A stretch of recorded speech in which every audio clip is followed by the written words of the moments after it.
You know, guys, World of Warcraft has proven itself to be one of the more interesting games over the past, well, many years, and not because it's been able to maintain several million gamers at a time, and it's one of the few subscription model games that has lasted anywhere near as long as it has. It's, you know, for that alone, it's pretty impressive. But what's really more impressive to me from a technological standpoint is the fact that this game has been continuously updated from, well, when it came out, all through various versions of DirectX, and we're now all the way up on DirectX 12, and it's even got ray tracing support now. So they've added in ray tracing support. But before we talk about that, I do want to mention one other feature that it has now. It has AMD's Fidelity FX ambient occlusion, or more specifically, cacao. Now, what that means is it's AMD Fidelity FX Combined Adaptive Compute Ambient Occlusion, which it is RDNA optimized, so that is something to keep in mind when we go through looking at the results here, but works on DX12 and Vulkan. It's pretty neat. It is a better version of ambient occlusion without having to go quite as far as ray traced ambient occlusion. Is it as good as ray traced ambient occlusion? Well, that depends on, you know, who you are.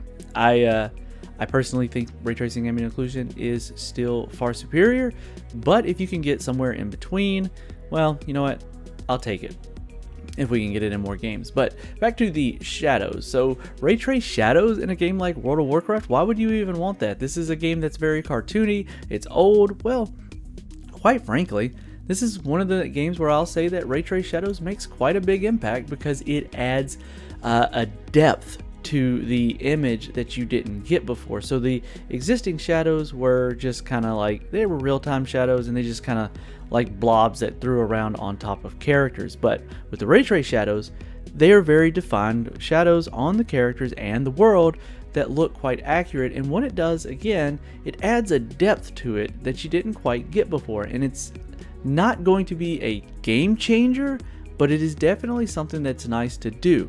And we want to take a look at how it performed on the latest graphics cards. So the Radeon RX 6000 series and the RTX 30 series. We did throw the 2080 Ti in there for good measure. And we threw all these cards on our existing test bench with Smart Access Memory enabled. Again, that's coming from NVIDIA, and when it does, it'll be enabled on those cards too. But for now, this is just where we're at with the market. Now, it's going to be quite interesting because as we go forward and look at the performance results on the charts, I did separate the Ryzen card, or Radeon cards. I will keep on calling them Ryzen cards this morning.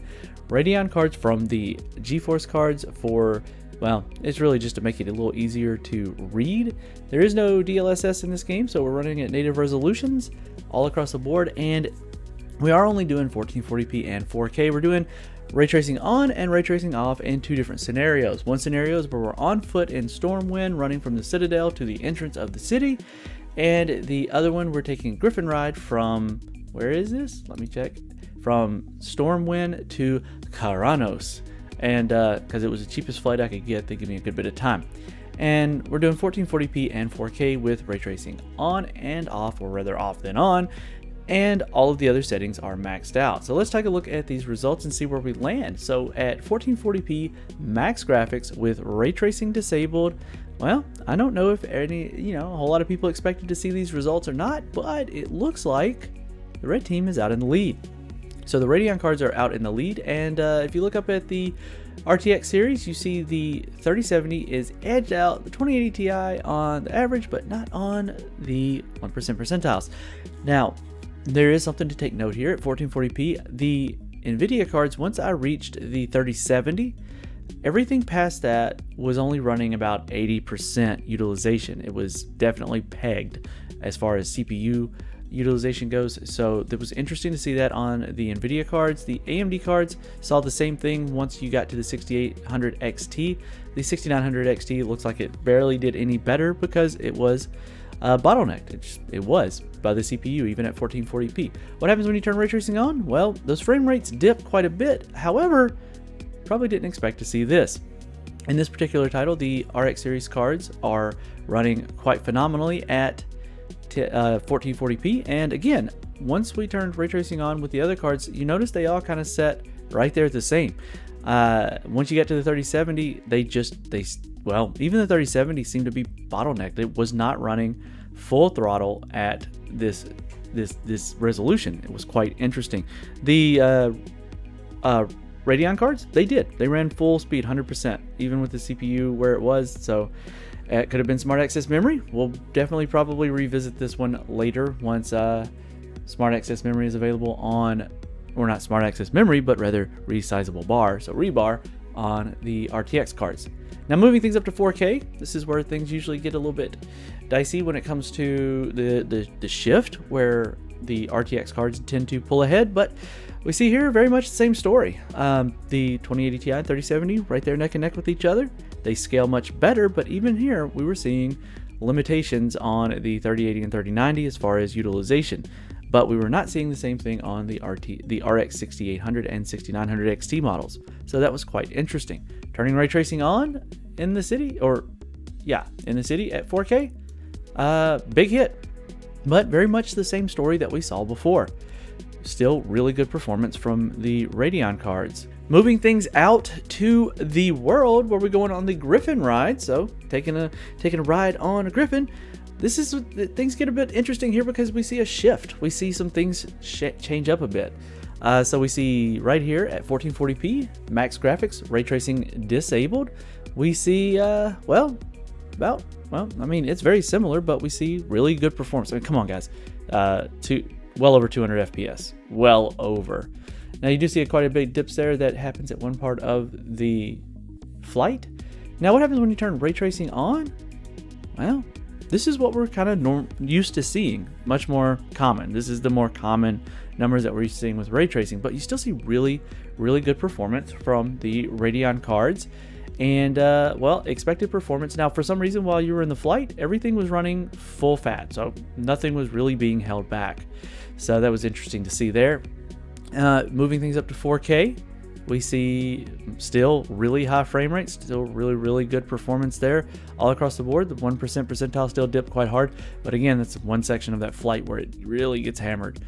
You're still seeing more than playable, even on the RTX 3060 Ti at 4K. Come on, I mean, 117 FPS average.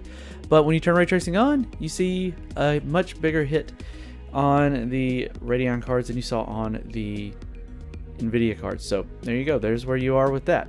You know, just to mention one other thing with this game is, like, the performance can vary so much based on where you are in the world that these particular spots are really only good for about 4:30 to 6 o'clock in the afternoon, and well, in these particular places, because you can move around the entire map and get vastly different results.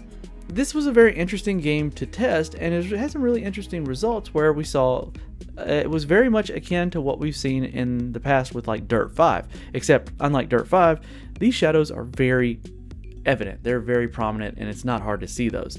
Now, it did take me a really long time to test this because I had to do it at the same time every day over the course of pretty much a week to get it done, because, you know, World of Warcraft time of day does affect things, and I wanted to make sure that we were testing at the same time every time. So there we go, that's where we are with that. Let us know what you think down in the comment section below. Did you expect these results with World of Warcraft? Do you even care about World of Warcraft? If you're playing World of Warcraft and you have a card that can run ray tracing, have you tried it, and does it even matter to you? I'd love to hear their thoughts down in the comment section below. This has been Keith with WCCF Tech TV. You know what to do with all the likes, subscribe, and all that jazz, and we will catch you guys in the next one.